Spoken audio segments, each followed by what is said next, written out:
Aujourd'hui, vidéo un peu spéciale, je vais vous faire un bilan complet des 14 jeux que je vous ai présentés depuis le début de ma chaîne. On va voir combien ils m'ont rapporté, où en sont-ils et quel est leur avenir. Je ne vais pas vous faire de présentation complète de chacun d'entre eux, je vous invite à aller voir mes vidéos si jamais ça vous intéresse. Spoiler alerte, c'est pas fameux. À la fin, je vous ferai une conclusion concernant les Play to Earn. Et en attendant, je vous invite à liker, laisser un commentaire au fil de la vidéo si ça vous intéresse, et bien sûr à vous abonner. Évidemment, chacune des informations de cette vidéo ne sont en aucun cas des conseils en investissement.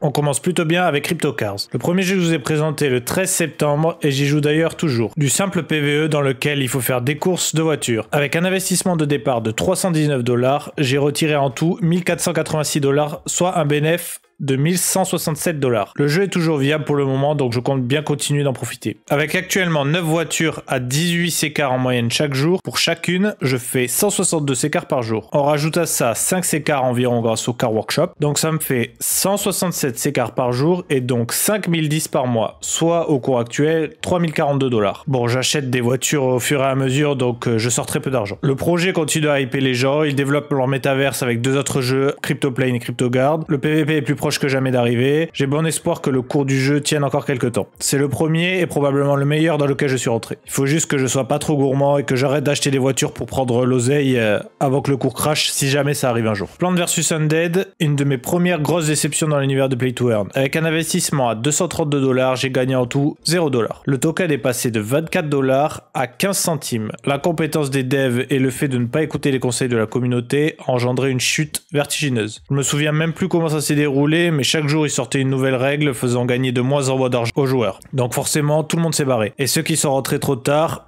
ils l'ont dans le baba. Ils ont ensuite créé un jeu alternatif pour satisfaire les premiers arrivés, mais pas du tout rentable pour ceux qui se sont fait soulever comme moi. Donc hors de question que je réinvestisse dedans, je n'ai donc pas testé le PVP, donc je ne peux pas vous en parler. Récemment, ils ont mis à jour le farming, qui ressemble pas mal à l'ancien, mis à part le fait qu'ils ont enlevé tout le système de seed, et les plantes ne peuvent être plantées qu'à certaines saisons. Je ne suis pas sûr que ça relève le token, d'autant plus que pour l'instant l'énergie du jeu n'est pas échangeable contre le PVU, donc affaire à suivre, mais j'ai très peu d'espoir. Overlord, même combat. Le PVE fonctionnait très bien avec un système que plusieurs jeux utilisaient à l'époque. Je dis à l'époque, mais c'était il y a à peine 2 mois et demi, mais les modes des Play to Earn évoluent tellement vite. Donc tu choisis ton monstre et en fonction de celui que tu choisis, tu as plus ou moins de pourcentage de gagner et donc de récompense. Ils ont sorti leur jeu mobile, pas mal, mais bien trop rentable facilement. Du coup, ils ont empêché les gens de retirer. Ils ont corrigé les problèmes, puis après, ils ont tout reboot. Il a fallu donc tout recommencer, et là, même problème. Et au final, le PVP était 100% contre des bots, donc vraiment un jeu sacrément débile. Du coup, évidemment, descente aux enfers pour le token. J'ai dépensé 160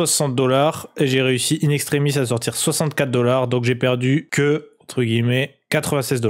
Le jeu n'est pas mort parce que les devs font vite fait des trucs dessus, mais bon, c'est tout comme. En tout cas, selon mon humble avis, passez votre chemin. My DeFi Pet, je vous avoue que c'est plus compliqué pour moi d'en parler maintenant, car je n'ai absolument pas suivi l'évolution du jeu. J'étais dès le départ assez désintéressé du jeu. Avec un investissement de seulement 12 $, j'en ai jamais revu la couleur. J'utilise mon joker pour ce jeu, en vous laissant faire vos recherches. Bombe crypto, là c'est de suite plus intéressant. Avec 360 $ d'investissement, j'ai pu, au fil des semaines, retirer 1328 $, soit 968 $ de bénéfices. Donc projet plutôt cool, surtout que ça continue. Bon, au niveau du cours du token, c'est un point inquiétant. Il se bat pour te dire les 4 $, même je crois qu'à l'heure où je tourne la vidéo, il a un peu descendu, alors qu'il était à 8 $ il fut un temps. Il descend très lentement, mais sûrement. Pour ceux qui veulent rentrer, c'est peut-être pas le moment, vu que le projet est un peu instable. Surtout que c'est assez cher et que pour être rentable, il faudra avoir beaucoup de chance. En effet, si vous chopez que des communs, la rentabilité reste assez faible. Surtout que les récompenses des coffres n'augmentent pas. Par contre, la résistance des coffres, oui. Donc c'est assez embêtant. C'est quand même un jeu très suivi avec une grosse commu, donc j'espère toujours une belle évolution. La marketplace et le mode histoire sont censés arriver bientôt, donc on en saura plus sur la direction que va prendre le jeu. Il existe un petit trailer du mode histoire pour ceux qui ne l'ont pas encore vu. Ils ont parfois la petite période de bug server, mais il faut en sorte de les résoudre le plus rapidement possible. Game of Block est un projet un peu différent parce qu'il prend vraiment son temps. J'ai l'impression qu'il y a vraiment des passionnés derrière ce projet et qui veulent faire les choses bien. Pour rappel, j'ai eu la chance d'obtenir un des rares NFT du jeu par tirage au sort. Pour l'instant, le Play to Earn n'est toujours pas sorti, donc je ne peux pas vous parler de la rentabilité, mais je peux vous dire qu'une sorte de PVP sortira en janvier. Il sera possible de mine des avatars, il faudra ensuite gérer son royaume en attaquant, se défendant ou en construisant. Je vous ferai un test sur YouTube ou sur Twitch dès que j'en saurai plus. Pauline Chain Monster.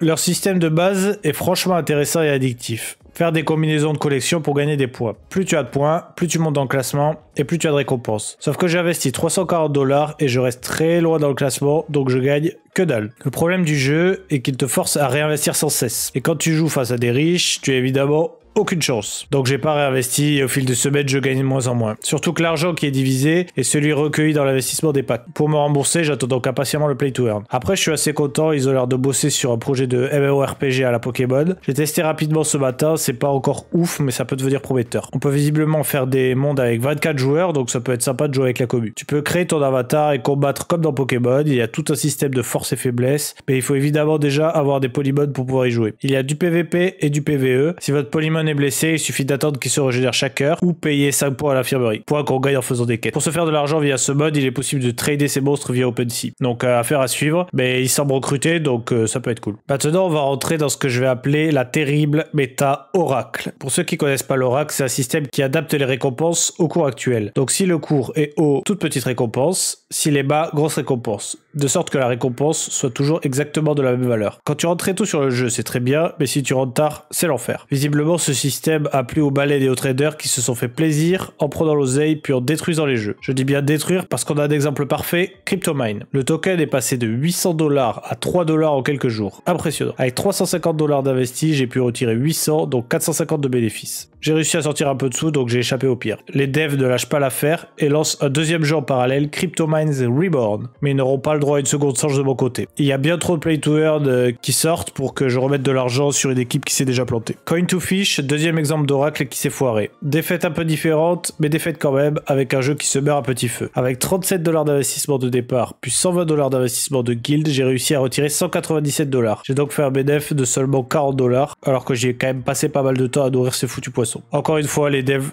font n'importe quoi quand ils sont sous pression. Au moment de la crise et que tout le monde commençait à vendre, à votre avis, ils ont fait quoi? Rassurer tout le monde en parlant du futur et comment ils allaient relever le token? Bien sûr que non. Ils ont fait zéro communication, à part des éléments 3D rincés, et ils ont bloqué la marketplace. Résultat, tu es bloqué avec tes poissons qui perdent chaque jour de la valeur avec un token qui fait que descendre. Et le pire du pire, c'est qu'ils ont annoncé un partenaire, qui est très probablement eux-mêmes d'ailleurs, d'un jeu de chien qui ressemble comme deux gouttes d'eau au jeu qui vient de nous trahir. Je pense pas qu'il y aura un bon avenir ni sur l'un ni sur l'autre. Pinapet, je ne vais pas vraiment pouvoir vous en parler non plus car je suis sorti du jeu. J'ai investi 140 $, j'en ai retiré 130 grâce à la revente de mon dragon, un petit 30 $ de bénéf et on n'en parle plus. Ninja Fantasy nous replonge dans le terrible monde des jeux en Oracle. Bon, celui-ci n'est pas encore mort, mais il a bien baissé. Le 20 novembre, il y a pile 30 jours, j'ai annoncé un ROI de 56 jours et autant vous dire que je ne pense pas qu'on va l'atteindre. Je fais en moyenne 1 NFS par jour, soit 1,75 $. Sauf que tous les 7 jours, il faut que je paie environ 2 NFS par perso pour les remettre dans le jeu. Si on part du principe que je fais 5 NFS par semaine, soit 8,75, il me faut 10 semaines pour rembourser mes 92 $ investis. Donc 70 jours. Pour tout vous dire, depuis que je joue, j'ai accumulé seulement 6,35 NFS à cause du cours qui a craché. Donc c'est vraiment pourri. Encore un jeu Oracle décevant. Ceci dit, il vient de mettre en place la marketplace et là il commence à teaser un jeu en 3D, donc on va bien voir où tout cela va nous mener. Rune, malheureusement, je n'ai pas eu le temps d'y jouer ni de prendre le temps de comprendre tout le système de Rune. Et ce matin, impossible de me connecter avec MetaMask sur le compte au moment où je voulais me renseigner plus profondément. Pour les abonnés qui sont rentrés sur le jeu, j'aimerais beaucoup savoir si vous avez réussi à faire de l'argent ou pas. N'hésitez pas à me laisser un commentaire ou en venir un MP sur Discord pour raconter votre aventure. Ça m'intéresse beaucoup. Titan Arena, le MOBA très inspiré de Brawl Stars. Avec 150 $ d'investis, je suis pour l'instant à 60 $ que je n'ai pas encore claim. Le token du jeu baisse doucement mais sûrement en tout cas. Faire de l'argent sur ce jeu, c'est pas évident. Il faut avoir une équipe, avoir des nerfs solides et pas être trop nul. Pour le coup, c'est un play to earn qui propose un vrai gameplay et un vrai challenge, donc on va pas s'en plaindre. Mais bon, visiblement, ils ne semblent pas assez plaire pour faire monter le cours. Ils ont communiqué récemment un programme d'échange de THC contre du THG. Vous pouvez retrouver les détails sur leur Facebook, mais bon, il faut 2000 $ de stacking, donc ce sera sans moi, les amis. Et pour finir, Corgi NFT Game. Le jeu est sympa à jouer, mais comme le token n'a aucune utilité pour l'instant dans le jeu, et bien évidemment, il fait que baisser puisqu'il n'est jamais réinvesti. Avec 350 $ investis, je suis pour l'instant à 19,20 $, donc on n'est pas encore sorti de l'auberge. Ils ont d'ailleurs fait un move que je n'apprécie guère. Ils ont prolongé la date du mint des œufs. Ça me donne l'impression qu'ils veulent juste de l'oseille en plus. Ceci dit, au lieu de nous rassurer sur comment on va gagner l'argent dans le futur, ils annoncent un univers en 3D qui semble bien vide. Ça vous rappelle rien? Je vous tiens au courant dans les semaines qui arrivent, j'ai pas encore assez de recul. Voilà, on a fait le tour. La vidéo est bien plus longue que d'habitude, mais je pense que ça valait le coup de faire un point sur tout ça. Le monde des play to earn est assez impitoyable et c'est pas toujours simple de faire de l'argent. Si on peut tirer des conclusions de ce bilan, c'est déjà que les joueurs d'Oracle, c'est terminé pour moi. Ensuite, qu'il est très important de rentrer au tout début d'un jeu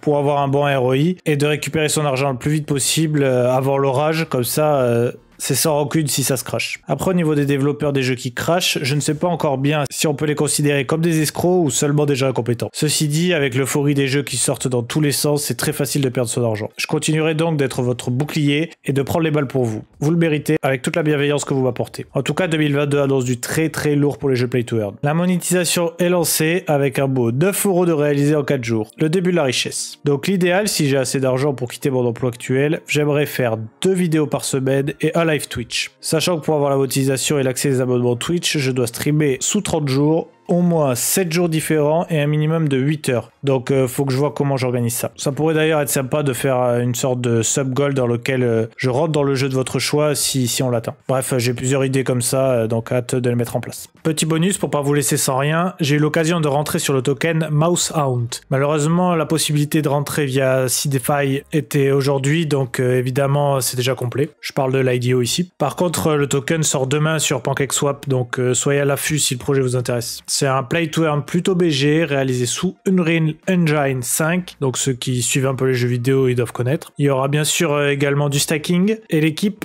est solide, avec des mecs qui ont notamment travaillé sur des gros jeux comme Gears of War 5. Donc soit vous allez devoir survivre contre l'environnement, ou soit contre d'autres joueurs en PvP. Le jeu vous permet de former une équipe jusqu'à 4 joueurs. Donc franchement, ça a l'air plutôt cool, mais bon, bref, je suis dedans. Vous aurez donc une vidéo complète au moment de la sortie du jeu, évidemment. Désolé à tous pour ceux qui attendaient un nouveau jeu ce lundi. J'essaie de vous faire un Play to Earn cette semaine, mais avec Noël, ça risque d'être un peu chaud. Sinon, on se retrouve lundi prochain pour une nouvelle découverte de jeu.